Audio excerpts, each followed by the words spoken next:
दीदी राधे राधे। राधे नर्मदे हर दीदी। नर्मदे है नर्मदे। और के लंबे अंतराल के बाद आपके दर्शन हो रहे हैं, जी जी जी तो आपका स्वागत करता हूं मैं, और आपके साथ साथ जो दर्शक लोग देख रहे हैं जी। उनका भी बहुत बहुत स्वागत करता हूं आज के इस वीडियो में। और पिछले कुछ दिनों में पिछले 1.5 महीने में कुंभ का काफ़ी चर्चा रही, पूरे विश्व में चर्चा रही है। हाँ भारतवर्ष से लगभग शायद ही कोई ऐसा परिवार होगा जिस परिवार का कोई एक ना एक सदस्य वहाँ ना पहुँचा जी हो, जी ऐसा कुछ लग रहा है। जी। तो मैं तो दुर्भाग्य से ही कहूँगा, मैं तो नहीं पहुँच पाया। मैंने जब थी वहाँ पे तो मैंने कॉल जी, लगाए थे आपने आपको। कॉल भी किया था। हाँ तो वो तो जब कृपा होती जिसके हाँ ऊपर ना, हाँ उसका ही पहुँचना होता। तो आपने तो काफ़ी समय वहाँ बिताया है, जी जी आपने बहुत दिनों तक वहाँ कल्पवास किया है। जी और आप नर्मदा जी की सेवा तो करती हैं, जी। और वृंदावन भी आप जाती हैं। अभी अब रिसेंटली वहाँ से लौटी हैं। हाँ आपके पैर में चोट भी दिख रही हाँ, है। फ्रैक्चर हो गया है थोड़ा परिक्रमा सा करते पैर में। समय हो गया जी था, हाँ। जी तो हम आपके माध्यम से जानना चाहेंगे कि आपका जो कल्पवास रहा है, जी और जितने दिन का जी भी रहा है, जी और इस बार तो पूरे विश्व की नज़र थी महाकुंभ के ऊपर, जी जी। और विशाल संख्या में, जैसा हम कह रहे हैं हाँ कि हर परिवार से एक ना एक व्यक्ति तो वहाँ पहुँचे ही पहुँचा है। बिल्कुल बिल्कुल। तो आपका कैसा रहा ये जो आपका पहला कुंभ रहा है जी। प्रयाग में, तो वो कैसा रहा, क्या अनुभव हुआ? हम्म। तो उसके बारे में हम आपसे जानना चाहेंगे। जी। अ, पिछले मैं 11 तारीख को मैं पहली बार गई थी, जनवरी में। जी। और 11 के बाद फिर 6-7 दिन में रुकी, उसके बाद फिर दोबारा गई थी। तो करीब मेरा 13 से 14 दिन मेरा वहाँ कल्पवास हुआ है। कल्पवास हो गया। और तब से लेकर अभी तक कुंभ का ही मेरे मन में चिंतन चल रहा था अच्छा। कि मतलब जो बहुत सारे सबके प्रश्न आ रहे थे ना कि इतनी सारी भीड़ हो गई, और इतनी सारी भीड़ में कुछ लोग मर भी गए। तो क्योंकि मैं भी वहाँ रही, और मुझे एक दिन में 2 दिन में तो कुछ नहीं आया थोड़ा समझ में, लेकिन जैसे ही गंगा जी में स्नान किया है और फिर वो सारी चीज़ें जो मैंने चिंतन में देखा, मतलब रियलिटी, ये कोई वो नहीं है कि मतलब देख के या पढ़ के बोल रहा, जो मेरा आत्मचिंतन था। जी। कि पहली बात तो ये है कि जिसके ऊपर प्रभु की कृपा थी, जिसके पुण्य थे, और जो गंगा मैया की जिसकी कृपा थी, वो पहुंच गए। बिल्कुल मेरे ऊपर नहीं थी, मतलब। मतलब नहीं, ये बिल्कुल जी बिल्कुल जी। बिल्कुल फैक्ट है, मैं आपको बता रही हाँ। हूँ। क्योंकि हुआ ये था कि यहाँ पे परिक्रमावासी बहुत ज़्यादा आ रहे थे, जी जी। तो मेरा बिल्कुल मन नहीं था कि मैं मतलब अभी जाऊँ, क्योंकि बाबा जी थे नहीं, अमरकंटक में जो अपना आश्रम निर्माण हो जी रहा है, जी। तो वो वहाँ पर थे। अब यहाँ कोई था नहीं, परिक्रमावासी यहाँ घूम के चले जाए तो वो भी श्राप लगती है। बिल्कुल सही बात है। तो मैंने सोचा था कि नहीं जाऊँगी। फिर क्या हुआ कि एक अपना जो BHP वाला कार्यक्रम होते हैं, जी वहाँ पे उनका शिविर वगैरह लगा हुआ था, जी। तो साध्वी परिषद से मुझे वहाँ से आमंत्रण था। हम्म। तो मेरा उद्बोधन था, अच्छा। और महाकौशल प्रांत से मेरा था। तो मुझे जो धर्माचारी वगैरह थे, उन्होंने कहा कि आपका मतलब 11 को आपको वहाँ आपको निकलना है, और 22 से 23 तारीख को आपका उद्बोधन है। तो मुझे 22-23 तारीख को ही जाना था, तो वो सब लोग 11 को जा रहे थे, तो उन्होंने कहा कि नहीं आप तुरंत ही टिकट करा लो, टिकट नहीं मिलेगी। तो मैंने 11 तारीख की टिकट करा ली, और वो मैं 11 तारीख को मतलब कोई कुछ नहीं सोचा, कुछ भी नहीं किया, और सबकी टिकट हो गई, और उनका कोई दूसरा कार्यक्रम आ गया, उनका कैंसिल हो गया। अब मैं अकेली पड़ गई। फिर मैंने कहा, अब मन बिल्कुल नहीं था, लेकिन मैं चली गई। अब देखो माई ने कैसे मुझे धक्का दे के भेजा। और जब मैं गई तो वहाँ पर स्वामी जी हैं, यतीन्द्रनाथ गिरी महाराज जी, उनका वहाँ पे वो लगा हुआ था। तो एक दिन वहाँ पे रुके, और वहाँ रुके तो बढ़िया सत्संग वगैरह, उनका अच्छी सेवा हुई वहाँ पे। और रात में भजन, सत्संग, गंगा जी के स्नान, और बहुत सारे साधु संत सब भोजन करते थे, सारी चीज़ें हुई। अब मैंने वहाँ पे ये चीज़ देखी कि वाकई में स्नान के बाद तो जो एक अनुभूति जो हो रही थी, एक दिव्य अनुभूति हो रही थी कि जैसे एक हम लोग के पता नहीं जो मन में बहुत सारी नेगेटिव ऊर्जा कहें आज की भाषा में, या पाप कहें, तो वो बिल्कुल समझ लो ऐसा लग रहा था खाली हो गई है। और वो जो चिंतन आ रहा था, एक दिव्य चिंतन निकल करके ही आ रहा था वहाँ देख करके। ये तो बिल्कुल पहले दिन का अनुभव बता रही हूँ। कुछ अजीब सी ऊर्जा थी वहाँ पे, मतलब बहुत ऊर्जा थी। क्योंकि वो कहते हैं माघ मकर गति रवि गति जब हुई, तीरथ राज आओ सब कोई, देव धनुज किन्नर नर श्रेणी, सादर मज्जन सकल त्रिवेणी। तो देव, धनुज, किन्नर, नर, जितने भी श्रेणी के जीव हैं, वो सब के सब उस सहज जल में स्नान करते हैं, उसका रसपान करते हैं। वहाँ पे अमृत, क्योंकि उसमें जल में अमृत होता, तो स्नान करते हैं। तो वहाँ पे सब विराजमान थे, तो उनकी ऊर्जा तो थी, साधु संतों की ऊर्जा थी। अब दूसरे तीसरे दिन से जो चीज़ मैंने देखी धीरे धीरे, फिर मेरे साथ में फिर दोबारा जब मैं गई तो ये घटना घटी। ये मौनी अमावस्या को जब हम गए स्नान करने तो हम 2:30 बजे रात में चल दिए वहाँ। अच्छा, मोबाइल वोबाइल हमने वहाँ देखा नहीं था, बंद रखा था।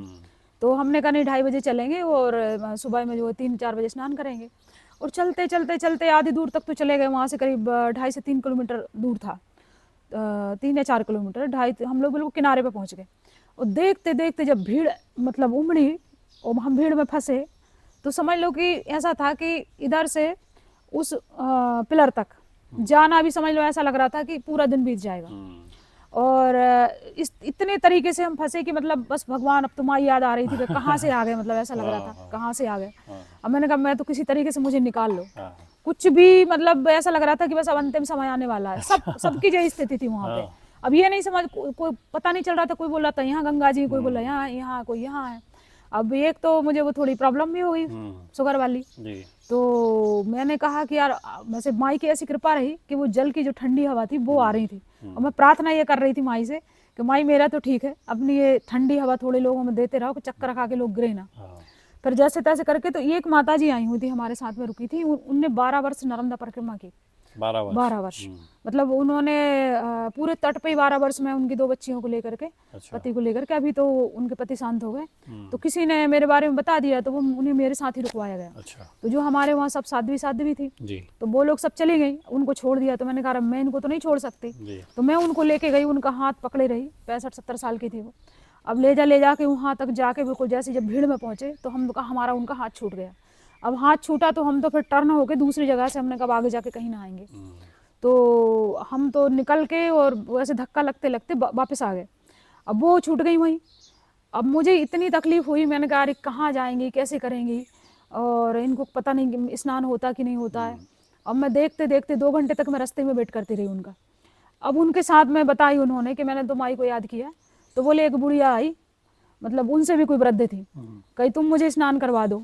उसने उनका हाथ पकड़ा और वो पता नहीं कहाँ से भीड़ में से किनारे किनारे ले जाकर के उनको स्नान करवा दिया। स्नान करके हम इनको ढूंढते ढूंढते पूरा प्रयागराज हमने नाप लिया। समझ लो कि 2-2:30 बजे के निकले हम, शाम को 5 बजे अपने का वहाँ पहुंचे शिविर में। और वो 2 घंटा में स्नान करके आ गए और बोले बढ़िया स्नान के, हम आपकी चिंता थी जब वो आई। तो मैंने ये चीज़ देखी कि उतनी भीड़ में वो इतनी वृद्धा को भी माई ने स्नान करवा दिया। तो ये हम अपने मन के लिए, तर्क के लिए कुछ भी बोल सकते हैं कि मतलब व्यवस्था नहीं थी, ये चीज़ें नहीं थी, वो नहीं थी, क्योंकि वहाँ मानव का वश नहीं है, वहाँ कोई दिव्य शक्तियाँ थी जो काम कर रही थी, अपने पुण्यों के हिसाब से लोगों को फल मिल रहा था।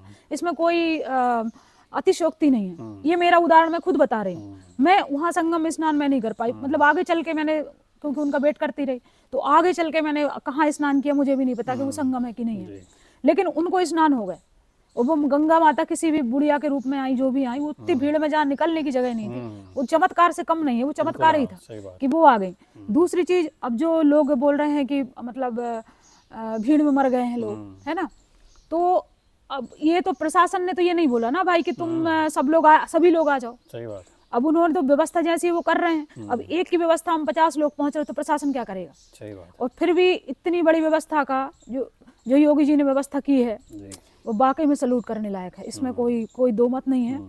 और वहाँ पर जो घटनाएं सब हुई हैं, क्योंकि वहाँ सारे देवी देवता, सारे तीर्थ सब वहाँ निवास कर रहे थे, सबकी शक्तियाँ थी, सबके अपने पुण्य थे और अपने कर्मों के। मैं तो अपनी खुद की बता रही हूँ कि जो मेरे साथ हुआ और जो उनके साथ, क्योंकि उनने 12 साल माई की तपस्या की, 12 साल तो माई की कृपा थी, माई ने उनको स्नान करा दिए।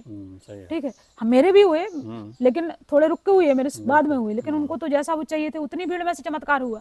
तो सबके साथ में अपने अपने पुण्यों से मिला। और जब मैं वहाँ भीड़ में फंसी, उसके बाद ऐसा नहीं एक जगह फंसी, 4 जगह वैसी स्थिति बनी मरने की। अच्छा। मतलब मेरे शिविर तक जाते जाते, कल्प वृक्ष जो था वहां तक जाते जाते बिल्कुल इतने दूर गेट था, मैं समझ लो आपको कि बस ये दरवाजा समझ लो आप हमारा शिविर का। हाँ, और इतने चौराहे पे भीड़ लग गई। वहाँ निकलते निकलते मुझे 2.5-2 घंटे हो गए। मेरा बैग भी था वो छूट गया, उसमें 5-6 हज़ार के कपड़े थे, मैंने कहा छोड़ो। और फिर वहाँ फिर एक घटना घटी मेरे साथ कि जब बहुत टाइम, अब 2:30 बजे से निकले, और 2:30 बजे से निकलने के बाद में आदमी कितना स्टैंड करेगा, न चाय पी न कुछ किया, और मतलब वैसे ही बीपी की शिकायत तो है नहीं है, लेकिन ऐसी भीड़ में हो ही सकती है, चारों तरफ से दबे, कहीं पे मतलब सांस लेने को जगह नहीं। फिर अब मुझे ये लगा कि अब मतलब अब ज़्यादा देर और नहीं टिक पाऊंगी। तो मैं जैसे तैसे करके निकल के, एक लड़की छोटी सी बच्ची थी, उसकी माँ चिल्ला रही थी, उसको मैंने उठा के ऊपर एक कार पर बिठाया, हैंडीकैप थी वो। तो मुझे मतलब देखा नहीं जा रहा था, वो मेरी भी स्थिति आ गई कि बिल्कुल समझ लो चक्कर आके गिरने वाली थी। मैंने अब फिर माई को याद किया, राम जी को याद किया, मैंने कहा प्रभु अब तो ऐसा है, अब तुम निकालो।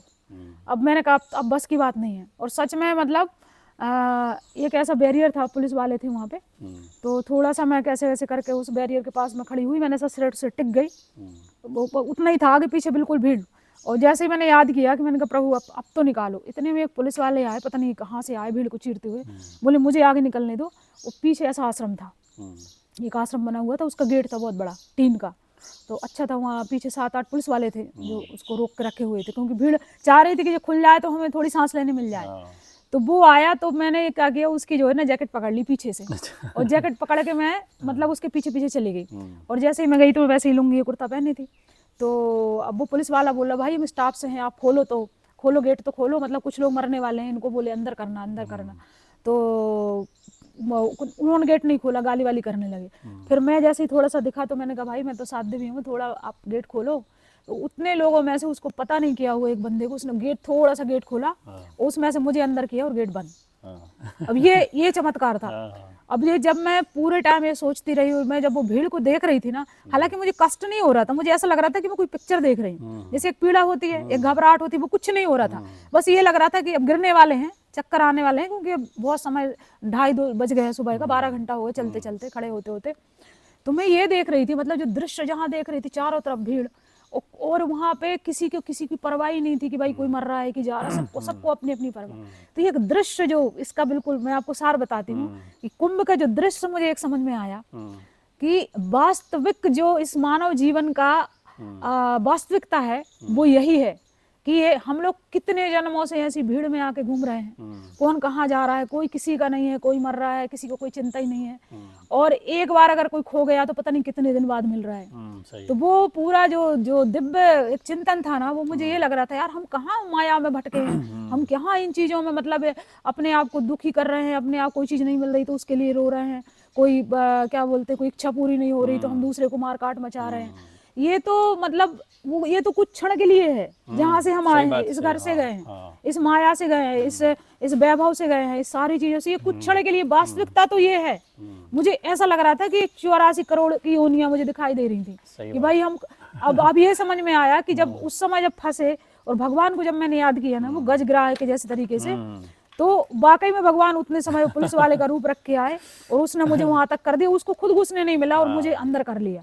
तो मुझे ये चीज निकल के आई कि भाई इस पूरी भीड़ में कोई नहीं है जिसने उसके चरण पकड़ लिए, वो एक ही है, मतलब वो एक ही है। उसको अगर आप पकड़े हो तो फिर आपका लक्ष्य आपको मिल जाएगा। नहीं जिस तरीके से भीड़ में लोग मतलब गुम हो रहे हैं, परेशान हो रहे हैं और चक्कर लगा रहे हैं और अपना लक्ष्य नहीं मिल रहा है, कोई मृत्यु को भी प्राप्त हो रहे हैं। इस जन्म में अगर आपने जीवन के अंत तक अपने आप को नहीं साधा, सात्विक नहीं बनाया और उस परम परमात्मा को किसी भी रूप में आप मानो, कोई भी धर्म में मानो, उस एक को की अगर प्राप्ति नहीं की, मतलब खुद की प्राप्ति नहीं की, आत्मा की प्राप्ति नहीं की और अपने आप को नहीं जाना, तो समझ लो कि फिर वो जो मेला वाला दृश्य था ना, वो चलता रहेगा, दुर्गति होती रहेगी, बिल्कुल दुर्गति होती रहेगी। मैं जब वहां से लौटी ना 15 दिन तक तो मैं सच बताऊं मैंने बातें नहीं करी कोई से। मैंने मोबाइल बंद किया और मैं अपने कक्ष में वहाँ और बैठे बैठे बिल्कुल भजन कर रही थी। मुझे ऐसा लग रहा था कई दिन में मतलब चेतना वापस नहीं आ रही, ऐसा लग रहा था कि ये सब मतलब बेकार है। जैसे वैराग्य बहुत भयंकर सा हो जाता ना, थोड़ा गंभीरता भी दिख रही होगी तो ऐसा लग रहा था कि यार 1 मिनट भी नहीं गवाना है, बिल्कुल नहीं गवाना। मतलब जितना समय है ना भजन में गवाओ, अच्छे कामों में करो और इस जीवन में कुछ भी हो ईश्वर की प्राप्ति कर ही लो, आप चरण पकड़े रहो। तो ये चीज उनको छोड़ा तो समझो अपन गुम गए। ये अमृत मिला है वहां पर कुंभ में। अमर होने का अमृत तो किसी को नहीं मिलता है, कभी नहीं मिलता और अमर का चाहिए भी नहीं।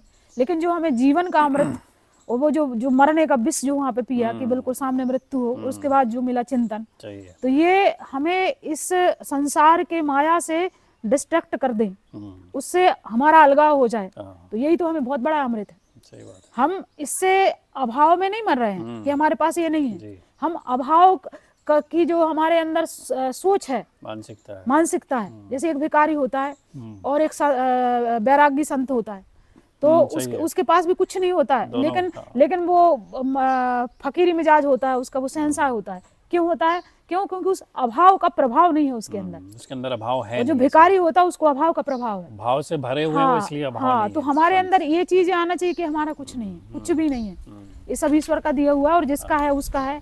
हमें तो कुछ समय यहाँ मिला है, मतलब ये वास्तविकता वो थी कि भाई ये तो जो इधर हम जीवन जी रहे हैं अपने अपने परिवार में, अपने समाज में और अपनी माया में, जी, तो वो एक फिल्म है जो हम देख रहे हैं हाँ, सिनेमा में। सिनेमा और वो जो कुंभ वाली जो थी ना, वो रियलिटी थी। reality। इसलिए जो चीज बार बार लोग बोलते हैं ना कि जीवन 2 दिन का, एक जन्म और एक मृत्यु, यही बोलते हैं ना। तो वो जीवन 2 दिन का, और बोलते 4 दिन की चांदनी, तो वो 4 दिन की चांदनी है। यहाँ बात वही है कि यहाँ पे आप अभी बीच में जो समय मिला है, जो भी आप करना चाहो कुछ भी कर लो, लेकिन वो स्थिति बनेगी आपकी, बनेगी जो वहाँ बनी है। तो वो स्थिति ना बन पाए, इसके लिए मन में अभी से वैराग्य रख के और आप उस ईश्वर प्राप्ति के लिए आप लग जाओ। बस ये चिंतन, और ये हमारे लिए केवल मेरा जो अनुभव हुआ वो सबके लिए था, सही है सबके लिए था। जी। अब उसमें जिसने जो चाहा है उसको वो मिला है। मुझे तो यही मुझे चाहिए था जो मुझे मिला। मुझे यही चाहिए था। मैं उस चीज को समझ नहीं पा रही थी, क्योंकि पढ़ने से, साधना करने से, ध्यान करने से क्षणिक वैराग्य तो आता है। मतलब जैसे मान लो 2-4 महीने के लिए वैराग्य आ जाए, फिर कोई लोग कुछ ना कोई लालच लग जाता है, कहीं नाम का, कहीं फेम का, कहीं पैसे का। लेकिन वो जब तक आप इन संकट से नहीं गुजरते हो ना, तो वो वास्तविकता आपके गहन में नहीं उतरती।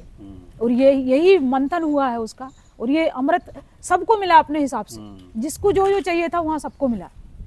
ये बिल्कुल आप मान लो। नहीं, अमृत तो हमें भी मिल रहा है, हम भले ही नहीं पहुंच पाए जी जी, लेकिन कहते आपको हैं मिल गया। हमको मिल गया आपके माध्यम से, नहीं, वो आपकी बाकी वाणी से लोगों मिल को गया भी है। मिलेगा जी। और जब हम ये शुरुआत कर रहे थे आपसे कुंभ के अनुभव के बारे में, तो मुझे भी नहीं मालूम था कि इतना गहरा जो आध्यात्मिक निचोड़ उससे निकल के आएगा, रस निकल के आएगा। ये बहुत सुंदर भाव आपने दिया है कि वो मतलब इतना गहरा आध्यात्मिक जो गूढ़ रहस्य जो छुपा हुआ था, बिल्कुल, वो आपने कितने सुंदर शब्दों में प्रकट किया है और समझाया है। तो हमें अब मुझे नहीं लग रहा है कि मैं कुंभ नहीं गया।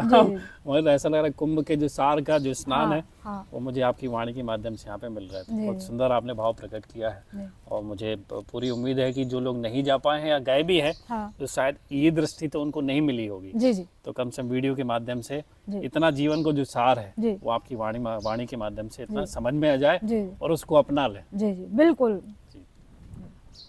तो बहुत बहुत धन्यवाद दीदी। जी जी, राधे राधे, नर्मदे।